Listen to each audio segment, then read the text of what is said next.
Bom, pessoal, então, dando continuidade na parte que eu comecei síncrona e que em função de uma queda de energia aqui, infelizmente, deixei vocês na mão. Então, dando essa continuação, então prosseguirei aqui a continuidade da apresentação. Então, vamos ter, essa aqui é a segunda parte, então, do vídeo. A primeira parte eu já comecei com vocês, foi até cair, e agora vem a segunda parte. Bom, pessoal, infelizmente aqui caiu a energia, né? Depois eu mostro para vocês a parte do edema endometrial, bem claro, bem explícito para vocês verem. Então assim, ó, independente do diâmetro folicular que essa égua ovule, qual que é a principal referência para nós? É o edema endometrial. Tá? Por exemplo, da seguinte forma, olha só, quais são os sinais que me permitem dizer que uma égua está quase ovulando? Bem simples. Né?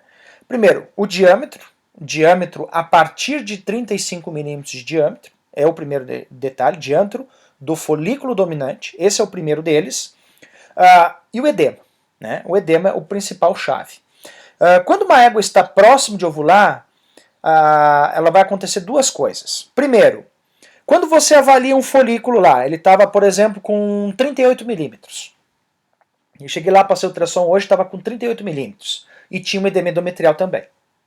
Se amanhã, o que eu esperaria? Amanhã, mais 3 milímetros, ela estaria com 41 milímetros de diâmetro.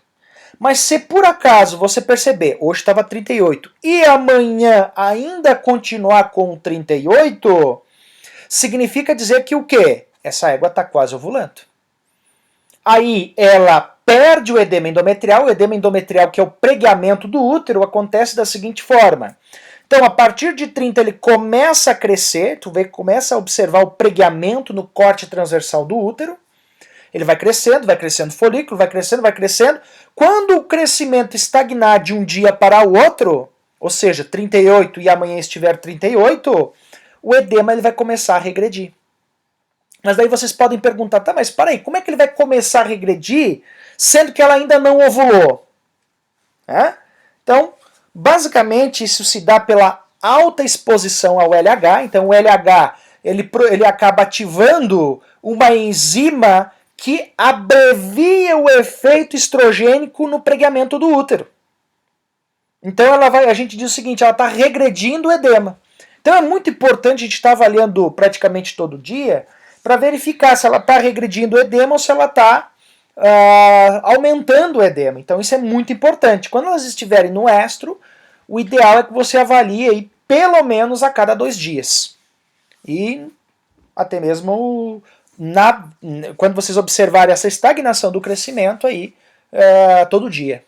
Tá? Então é a primeira referência que nós devemos utilizar aí como base. Tá? A primeira referência como base que nós podemos utilizar. Tá bem?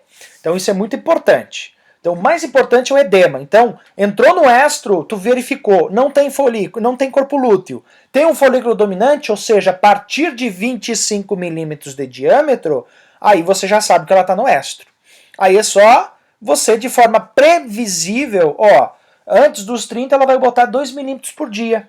Então, 25, amanhã 27, depois da manhã 29, né, daqui 3 dias, 31. Aí ela bota de 3 em 3. E quando chegou ali acima de 30, ela vai começar a preguear o útero. Então, à medida que o folículo vai crescendo, vai aumentando a produção do 17-beta-estradiol, do estrógeno, né? E isso vai causando um efeito sobre o útero. Quando chegar lá na proximidade da ovulação, então de um dia para o outro, você vai perceber que o edema que o diâmetro folicular vai estagnar, e aí o edema começa a regredir, que é a apelação do LH que eu falei para vocês.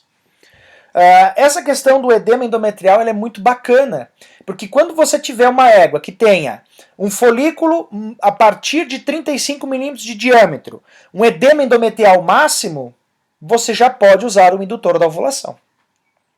Usando o indutor da ovulação, espera-se que essa égua ovule de 36 a 48 horas após a aplicação do indutor da ovulação, que nesse caso poderá ser um GnRH sintético, que é a deslorelina.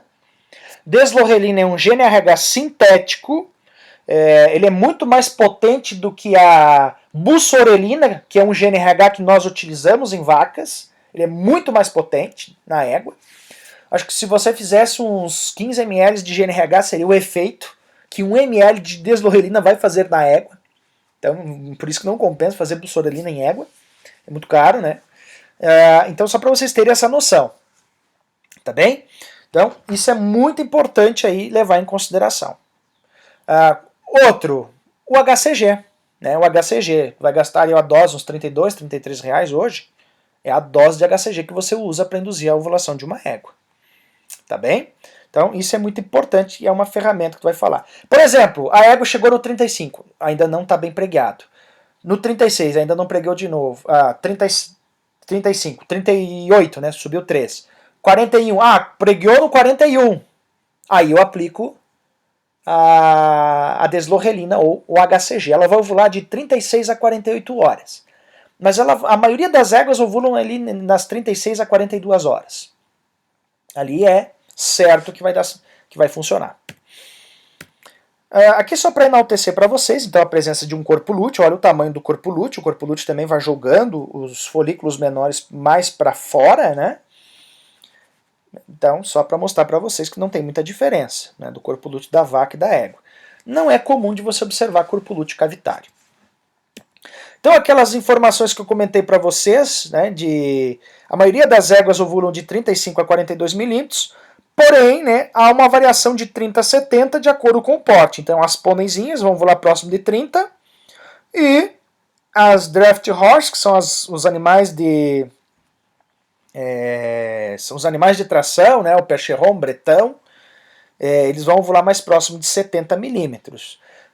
E também tem alguma coisa relacionada ali no início, como na nossa região tem essa variação do fotoperíodo, no início da estação reprodutiva.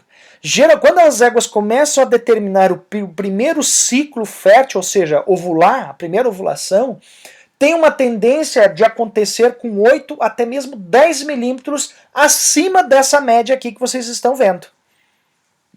De 8 a 10 milímetros acima dessa média aqui. Então, por exemplo, uma crioula pode ovular lá tranquilamente com 45 ou até mesmo 50 milímetros. Eu já peguei égua até com 55. Tá? Já peguei égua até com 55 milímetros de diâmetro, ovulando, no início da estação reprodutiva. Bom, aqui é só para caracterizar para vocês, então, não fazendo indutor da ovulação. Qual que é a função do indutor da ovulação? É antecipar a ovulação dentro de um período conhecido, ou seja, de 36 a 42 horas, que é a maioria dos efeitos que eles acabam causando. Mas se nós deixássemos ela espontaneamente, essa égua, então, quando que ela vai ovular? Ela vai ovular nas últimas 48 horas do final do ciclo, do cio, perdoe-me, né? Final do éstro. Ou seja, das últimas 48 horas, né? As últimas 48 horas seria o quê? Seria praticamente, então, às vezes tem ciclo que tem 12 dias, tem ciclo que tem 9, tem ciclo que tem 4, então fica muito difícil se a gente não estiver avaliando aí por meio da ultrassonografia. E aí, lembre-se, o edema endometrial é a nossa principal referência. Com relação ao fotoperíodo, né, só dando mais uma enaltecida, aqui tem duas linhas no mapa mundi aqui, só para que vocês tenham noção, essas duas linhas vermelhas. Daqui em direção a essas setas, ou seja, hemisfério sul e hemisfério norte em diante, a duração de horas-luz ao longo do ano varia bastante. Na nossa região aqui, que estão mais ou menos na longitude 28 a 32 graus, que é basicamente a região sul, nós temos variação de luz por exemplo, nos dias mais curtos do ano, de 10 horas e meia de luz, e no dia mais longo do ano, que nós estamos se encaminhando, que é o dia 21 de dezembro, nós vamos ter ali praticamente 16 horas de luz. Então, tem uma grande variação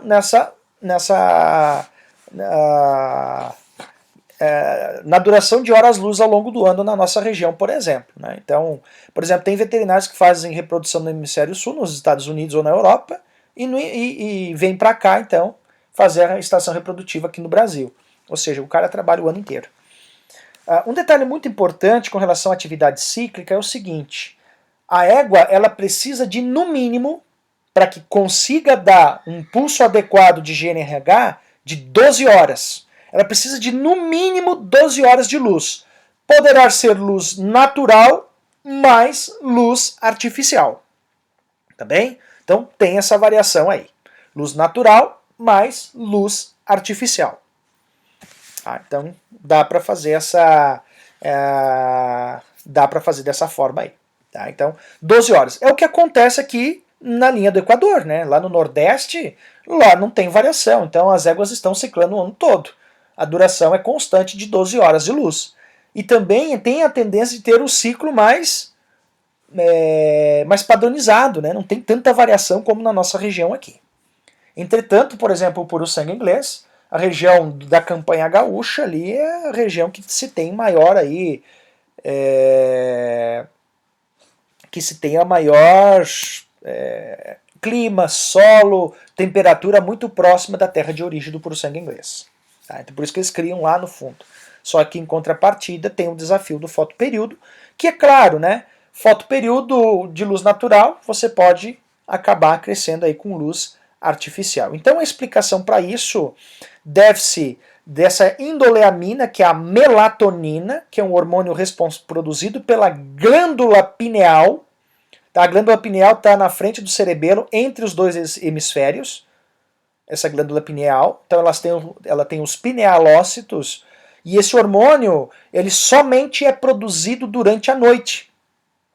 E sobre o GNRH, ele torna-se com efeito substancial a partir de 8 horas. Então, 8 a 12 horas, a partir de 8 já começa a ter um efeito da melatonina, ou seja, se tiver mais do que 8 horas de escuro, a melatonina começa a agir sobre, causando um feedback negativo sobre o GNRH, e isso torna-se bem substancial esse efeito quando o GNRH, quando o período de escuro for superior a 12 horas. Ou seja, são os dias mais curtos do nosso ano aqui. Entretanto, existem éguas que ciclam o ano todo. Não tem essa influência do fotoperíodo. Outras, você acha que ciclam o ano todo, mas elas são mantidas em galpões, lá no centro de treinamento.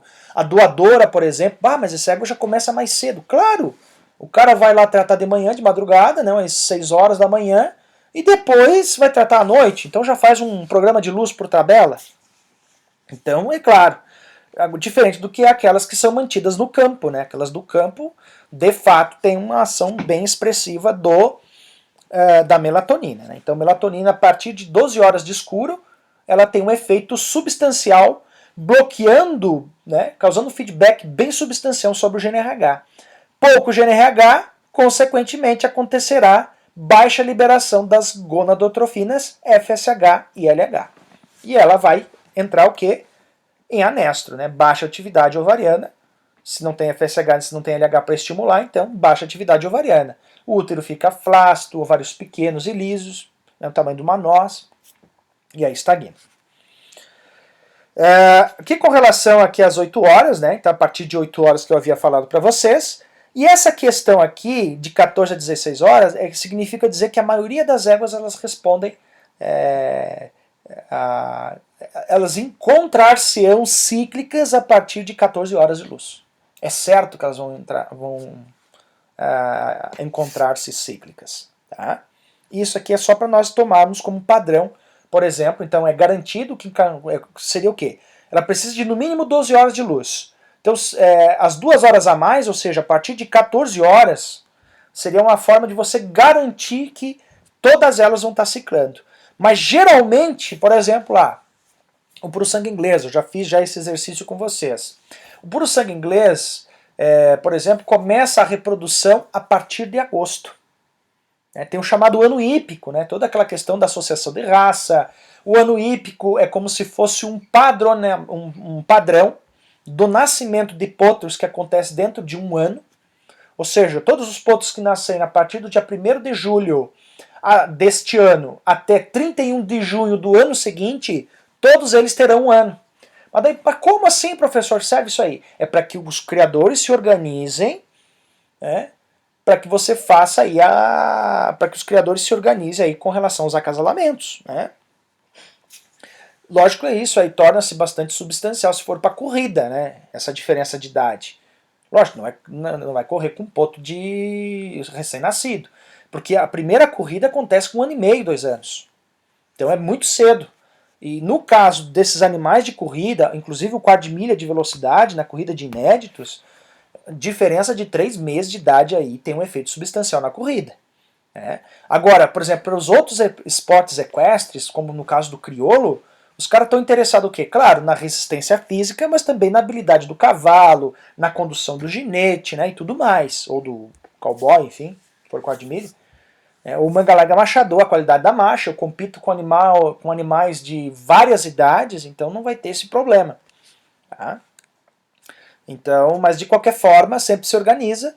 Por exemplo, na nossa região, o dia mais curto do ano tem 10 horas e meia.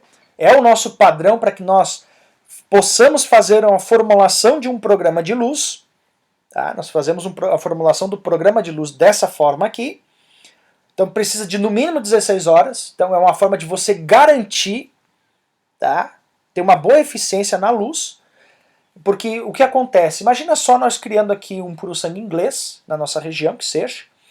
Elas vão começar a ciclar lá regularmente a partir da metade de setembro. A partir da metade de setembro. Talvez até comece a ciclar um pouco antes se elas estiverem em galpão, né? Mas é aquele papo que eu disse para vocês. Um programa de luz indireto que acaba acontecendo. Então, nesses casos aí, o que você precisa fazer? Bom, o dia mais curto do ano, ele tem 10 horas e meia. Vamos colocar 11 horas, tá? Para padronizar. Como eu já vou colocar a quantidade de horas máximas de luz aqui, que é 16 horas, beleza, tá? Que é 16 horas, beleza, tá? Então, não teria nenhum problema, tá? Não teria nenhum problema. Então tu deixa lá 16 horas para garantir. Mais ou menos ali, qual que é a quantidade de tempo de exposição a essas 16 horas de luz? Que é luz natural mais artificial. Logo, se o dia mais curto do ano tem 10 horas e meia, 11 horas que nós calculamos aqui, você vai suplementar com mais 5 horas de luz. 5 mais 11, 16. 16 horas por um período de 60 dias.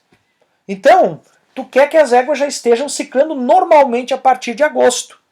Então, 60 dias antes, então vai dar julho, 1º de agosto, 1º de julho, 1º de junho.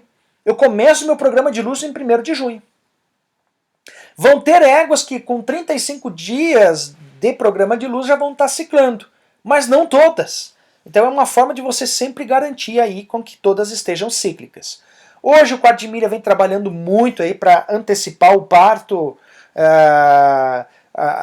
né, terem potros mais cedo, né? Mais precoce, não, mais cedo da estação reprodutiva, por exemplo, lá a partir de agosto. O crioulo também está visando muito isso, porque realmente o potro que é mais novo, ele tem um efeito substancial aí. Bom, então basicamente aquilo que eu comentei para vocês, eu já passei também a respeito desse ciclo aqui, né? É um esqueminha só para que nós tenhamos noção. No caso daquelas éguas que são mantidas em campo, na nossa região aqui, exatamente vai obedecer esse padrão, esse esquema aí. Então, o período de anestro, que são os dias mais curtos, que já vai começar lá em outono. Ali na primeira semana de março já vai ter égua parada, tem potranca já final de fevereiro já vai começar a parar, os dias já estão do dia 21 de dezembro já estão começando a reduzir, né? Chegou a 21, agora começa a reduzir os dias. Então elas já vão estar, a partir de março ali, algumas já vão estar paradas. E aí elas entram em anestro e retornam do anestro, já vou falar sobre isso, essas transições de primavera e de outono aqui. E aqui mais ou menos ali, 1º de setembro, ali já começa alguma égua a ciclar. Tá? Mas a grande maioria, a partir do dia 15 de setembro, começam a ciclar na nossa região. Entretanto, nesses períodos entre a atividade cíclica plena, regular, que está descrita como estação reprodutiva, e o anestro, é intercalado por períodos chamados de transição. Ou seja, quando está chegando próximo das 12 horas de luz, ainda tem efeito substancial da melatonina. Ela está bloqueando ainda essa égua.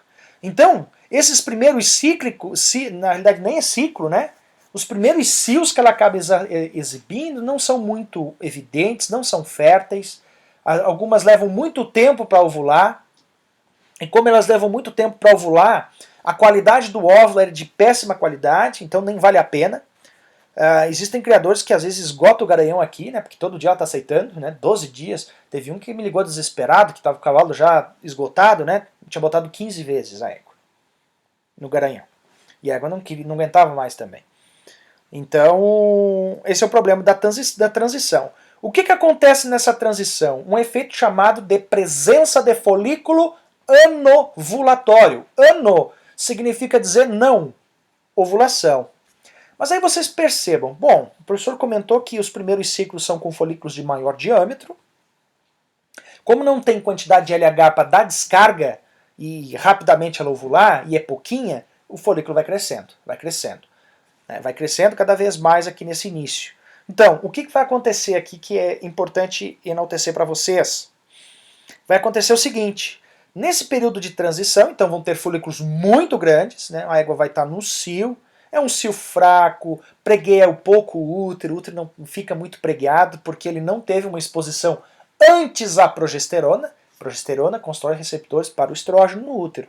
E no hipotálamo a mesma coisa. Um ajuda o outro. Então não é tão evidente, não é um ciclo tão fértil, tem pouco LH, cresce bastante, entretanto não é o suficiente para que ela ovule. Então esse folículo vai indo, vai crescendo, vai crescendo, vai crescendo. Tu passa o ultrassom hoje, na semana que vem ele está lá de novo. É típico de uma égua que está em transição. E esse folículo não vai ovular. Tá? Então isso é um folículo anovulatório. Mas daí vocês podem se perguntar, tá, mas professor, isso acontece em vaca também, né? Tem vacas que não ovulam e nós chamamos de cisto. Cisto é uma condição patológica que acontece na vaca. Na égua nós não chamamos de cisto para isso. Nós chamamos de folículo anovulatório. Por quê? Que é um folículo dominante que não ovula. Por quê? Porque isso é uma condição fisiológica da égua. Tá? Muito embora também existem cistos em éguas. Mas o cisto em égua está relacionado lá, muito raro, não que o tumor de células da granulosa seja raro, mas a manifestação de um folículo cístico na ocorrência de tumor de células da granulosa, eu peguei um caso uma vez, fizemos uma ovarectomia unilateral nessa égua, é uma situação como essa. Tá? Então, só para vocês terem noção. Aí vai crescendo, né, os dias vão aumentando, mas reduz substancialmente, porque a luz bloqueia, causa um feedback negativo sobre a liberação de melatonina, né? E a tendência é o quê? Que libere mais GNRH, mais LH, e ela tem a tendência de ovular com folículo de menor diâmetro. E depois de em diante, né, até chegar aqui que é a transição de outono, ou seja, os dias já estão reduzindo, já está indo do 12 para o 11 horas de luz do dia, né, natural. E aí, nesse caso, o que vai acontecer? A égua, vai acontecer a presença de folículos anovulatórios? Também. Só que diferente desse aqui, que será um folículo grande anovulatório, aqui começa a aparecer folículo hemorrágico. Entretanto, vai ser mais ou menos assim, ó. Ela pode já dar hoje o sinal de um folículo, lá no finalzinho de fevereiro, tu passa o ultrassom, putz, essa danada aí não ovulou, deu um folículo hemorrágico. Né? Tipo, ele fica todo trabeculado, cheio de sangue, né? Tu percebe, vai trabecular, né, e tal, né? Basicamente isso. É um folículo também, é um ovulatório que não ovula. Mas de repente, no próximo ciclo vai ser normal. Mas ela já está dizendo, ó, eu tô parando. E aí chega uma hora que pode parar. Entretanto, algumas que quando mostram pode parar de vez. Então isso já é um sinal de alerta, ó. Pode ser o último ciclo hoje, né? Aliás, na realidade nem deu ciclo, né? A tendência é que na próxima vez ela não vai ovular. E ela tem que deixar se organizar sozinha por si só. Tá? Não adianta estar estimulando. Quando ela para. E ali a partir de fevereiro já os ciclos já ficam menos férteis, não é aquela mesma coisa, né? Também muitas vezes não vale a pena. Aquilo eu falei, né? O ano hípico a gente já comentou, então passando bem rapidamente, principalmente para animais de corrida, mas todas as raças têm o ano hípico, que é a padronização dos nascimentos. É só para tipo assim, a estação 2020, 2021, dentro de uma associação de raça, nasceu 50 potros na propriedade tal, né, todos eles têm um ano, né? Mas isso, se for animais da raça crioula, como eu falei para vocês, de acordo com a modalidade equestre, isso não vai influenciar muito, né? Alguma coisa de resistência, claro, cavalo muito velho não vai rolar, como cavalo muito jovem também, mas em regra geral essa questão de diferença de 2, 3 anos, 4 anos de idade não vai ter muita diferença aí. Bom, então entramos numa parte aqui bem importante, que são os métodos de acasalamento. Tá? Então nós temos a monta natural, a monta controlada. Na realidade, a monta controlada é uma monta natural controlada. Ou seja, tu leva o garanhão, que nem o senhorzinho está fazendo aqui, né, esse cuiudo gateado, não é crioula, né? Vou ver que é criolinha. Esse cuiudo aqui, gateado. Chega lá, então, égua por égua ele rufia, né, faz a rufiação dessa égua, e essa informação é muito importante você saber qual que é o momento para proceder aí, fazer a orientação. E lógico, cada égua é que nem a tabelinha da mulher lá, né? Cada égua, como trabalha individualmente, né? Tu vai anotando, ó, o último dia que ela aceitou cobertura foi hoje. Tá? No início a gente acaba se perdendo um pouquinho. Tipo, tu não tem uma ideia quando que ela vai começar a ciclar. Mas quando você terminou, por exemplo, você procedeu às coberturas durante o estro dela, eu já vou explicar para vocês, o que vai acabar acontecendo aqui? Quando isso acontece? Tu anotou, ó, o último dia que foi coberta foi hoje, dia 27. Então, a próxima vez que eu vou encostar o garanhão nela vai ser no dia para me ver se ela emprenhou ou não. Então, um negócio bem prático. Eu já vou mostrar para vocês o quão prático é isso aí. E aí, é claro, a inseminação artificial e inseminação artificial mais transferência de embrião. Então depende da finalidade do criador. Bom, primeira questão, monta natural. Meu Deus do céu, já vi muita bagunça a respeito disso. Primeiro detalhe de um garanhão, né, que é importante. Hoje é muito comum os caras não, desde potro, né, potranco, né, tem potranquinho. Por exemplo, potro aparta da égua, deixa junto com os outros potros, né, aquela questão lá. Quando tem essa relação social, e aí o pessoal chega e trancafia dentro de uma cocheira e não se mistura mais. E o cara fica com medo de largar o potro, porque o potro vai se matar.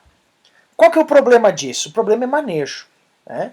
Primeiro detalhe, esses animais têm uma tendência de ficarem mal educados. Né? Ah, fica mordedor, coiceiro, aquela coisa, chato, escapa de ti. Mas por quê? Problema de manejo. Da onde que veio esse problema de manejo? Relação social. Então hoje é muito comum os caras criar o seu potrinho de vidro e deixar dentro da cocheira isolado dos outros animais. E aí quando acontece o contato, a pauleira está feita, ele vai se machucar. E isso, meu Deus do céu, é um grande problema. Tá? Isso é um grande problema. Porque esse animal ele é relação social. Né? Então imagina só um potro que foi afastado desde muito cedo, quando de repente o seu espaço acaba sendo violado por outro. Não tenha certeza, o pau vai pegar. A pauleira vai pegar. Então, antes disso, existem alguns detalhes. Tem esse tipo de potro, caso você for comprar, tome bastante atenção com isso. Existe um manejo antes para eles não se matarem. Tá? Tem que fazer um manejo antes. Outro detalhe muito importante. A tendência entre uma estação reprodutiva e outra, inclusive aqueles garanhões que são utilizados por monta natural, o qual o pessoal chama manada, né? As manadas de cavalo. Então o que acontece nessa situação? O cavalo vai estar gordo, o cavalo vai estar sedentário. Pelo amor de Deus, não vamos largar o cavalo do jeito que está, né? Do jeito que está lá, parado, trancafiado, e já botar na iguada. Elas vão matar a pau. Na semana que vem vai ter que tirar ele e recolher ele porque ele está mancando. Tipo, vai estar esporeado, né? Porque é o seguinte, olha só, ele fica trancafiado. É um bicho de vida livre. E aí tu deixa ele trancado lá na cocheira, o que vai acontecer? Ele vai ficar louco? Cheio de energia. E aí os caras colocam lá, ele se machuca, ele leva coisa de égua, ele apanha. Né? Meu Deus do céu, não dá certo para soltar nessa iguada. Então, tudo problema de manejo. Tá? Então existem alguns detalhes. Né? Antes mesmo, né, de fazer isso aí. Então, primeiro detalhe, vamos organizar isso e aí eu vou fazer essas colocações que eu comentei para vocês. Primeiro detalhe. Antes de soltar ele, organize a iguada. a iguada que vai ser coberta por monta natural. Por exemplo, eu tenho égua de cliente. Tá? Na propriedade, tem o Ciclano e o Beltrano que querem encostar no cavalo. Então, antes disso, pessoal, pelo amor de Deus, fulano, a minha estação reprodutiva vai começar dia 1º de outubro, eu vou soltar o bagual nas éguas. Tá? Só é claro, uma semana antes você já vai preparando ele. Como? Emagrecendo, reduzindo a ração, dando uma cavalgada com ele, andando com ele a cavalo, largando no redondel para ele gastar bastante energia, para ele não sair puro de energia que ele vai pular toda essa cerca de arame aqui. Vai se matar. Então, o primeiro detalhe é isso que tem que fazer. Dá uma andada nele, né, faz ele perder essa energia para depois largar na iguada. Porque senão acontece que nem aquele caso daquele vídeo que mostraram lá, foi pegar um garanhão lá preso em cocheira, lá cheio de energia, enlouquecido e relinchando. A égua se assustou, achou que era uma agressão ao potrinho dela, meteu-lhe um coice. Né? E aí perderam o cavalo. Só por pura bobagem. Então, gasta energia do bicho, anda direto. Tá? Tem que emagrecer. Às vezes até 2 semanas é melhor ainda. Dá uma adelgaçada, porque ele é muito pesado, ele não acompanha as éguas. Mas antes de soltar ele, então, fala lá com o fulano, lá teu cliente. Olha só, dia 1º de outubro eu vou começar. Estou colocando uma ideia, um dia hipotético, tá? 1º de outubro. Geralmente o pessoal começa a colocar o garanhão a partir de outubro. Tá? Mas enfim, pode largar em setembro, aí depende. Então, 1º de outubro que eu largar na iguada. Professor, mas tem como é formado os lotes de éguas? Pode ter égua prenhe, pode ter égua já parida, recém-parida, égua solteira, pode colocar tudo. Não tem problema nenhum. Só que o único problema que você tem que fazer é o quê? Primeiro colocar a iguada uma semana antes. Por que uma semana antes? Porque a pauleira vai pegar. Entre elas. Mas por que isso acontece? Interação social, hierarquia social. Está se estabelecendo uma hierarquia social nesse caso. Então a pauleira pega entre elas, depois solta o garanhão, porque senão serão 2 estresses. Seria a pauleira da relação social entre elas, a hierarquia, e a pauleira mais com o garanhão junto. Então, um estresse de cada vez. Tá bem? Mistura água prenhe, égua solteira, tudo. Égua com potro ao pé, larga tudo lá. Tá bem? Cuidado aí com potrancos muito novos, né? Como eu falei para vocês, o cavalo muito tratado, né? Então dá uma emagrecida. Aqui tem exemplos de harém. Isso aqui, tome muito atenção, pessoal. Isso aqui, comportamento equino é algo fantástico. Né? Observe muito o comportamento de égua. Primeiro detalhe, aquela loucuragem, cavalo relinchando, coiceando, mordendo, aquilo ali é típico de cavalo que tem apetite depravado. Tá? Aquilo ali é loucura. Por que ele tem apetite depravado? Às vezes por falta de relação social, porque ele nunca interage, ele nunca interagiu entre outros, ele nunca levou pau de coice de égua, então ele fica louco lá dentro da cocheira, está cheio de energia, tá bem? Então tem que levar muito isso em consideração. Geralmente nós utilizamos aí, esse harém é 30 éguas. Se tiver 50 éguas, não, ele sempre vai manter as 30 dele. Tá? Mais do que 30 ele não dá conta, por vez. Por vez, 30 éguas por vez. Professor, então significa dizer que tu vai fazer vários lotes? Sim. Aquelas que eu vou vendo depois de um mês lá, que eu já vi que estão prenhe, eu já vou tirando. Já vou tirando e já vou colocando outras éguas. Mas eu já vou dar dica para vocês aí a respeito disso. Tá? Tu vai fazendo assim os lotes, né? As manadas. Então assim, lotes de 30 por vez. Só que assim, 30 éguas é para um cavalo que já é condicionado a manada. É um cavalo que eu já usei já 2, 3 vezes, né? Uma vez já pelo menos em manada. Que eu vi que a primeira estação reprodutiva que ele andou foi tranquila. Então eu não me preocupo com isso. Tem um cavalo acostumado. Agora, um potranco novo. Agora, um cavalo que nunca foi largado em manada. Eu largar em 30 éguas, elas vão matar ele. Não tenha dúvida. Então assim, nesses casos, faz aquele manejo antes, emagrece, né, dá uma chairada no bicho, e aí tu larga ele lá, mas não com 30 éguas. Larga ele com umas 8 ali para ele se acostumar, umas 5, 8. Eu já vi um potranco uma vez que era extremamente mal educado. Meu Deus, mordedor. Nossa, filho do BT delanteiro, que já dá uns filhos muito louco. Mordedor e coiceiro, ruim de mexer debaixo. O que aconteceu dessa vez? Beleza, né? Eu tinha um estagiário lá e o proprietário deixou bem claro, né? E a gente também dizia. Fulano, não deixa o cavalo entortar o pescoço. Se ele entortar o pescoço, assim, virar pro lado do pescoço, você com o cabo, ele te leva de arrasto. Mas dito e feito. Achou que ia segurar e aguentar o cavalo? Tomou na cola, foi boa. Levou de arrasto aí uns 15 metros. Mas não largou a corda também o lazarento. Pulou no meio de uma eguada. Olha, foi um pavor. Ou seja, o que aconteceu? Nesse cavalo a gente fez o manejo depois, né? Lógico, ali o objetivo dele era para coletar sêmen, porque era um cavalo que nunca foi, não tinha relação social, gente. Era mal educado, mordedor, tu tinha que se cuidar porque a gente mordia. Não era coiceiro, pelo menos. Pelo menos não era coiceiro. E aí, não fazia manotar, só com as outros bichos ele virava no caos. Foi largado numas 8 éguas, mas essas 8 éguas ergueram ele no cacete. Foi gastado a energia dele, né, tudo assim, mas mesmo assim ele foi se botar, problema de relação social, elas ergueram no coice. Na outra semana estava irreconhecível, não dava para saber qual era o cavalo, qual era a égua. Então foi o melhor remédio para ele, ou seja, é vivência social, né, o bicho precisa disso. E aí o privaram disso. Tá? Então tome muito cuidado com relação a isso.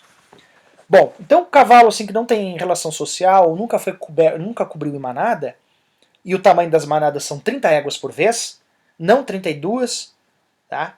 Pelo menos 30 éguas, pode ser menos do que isso, mas não mais.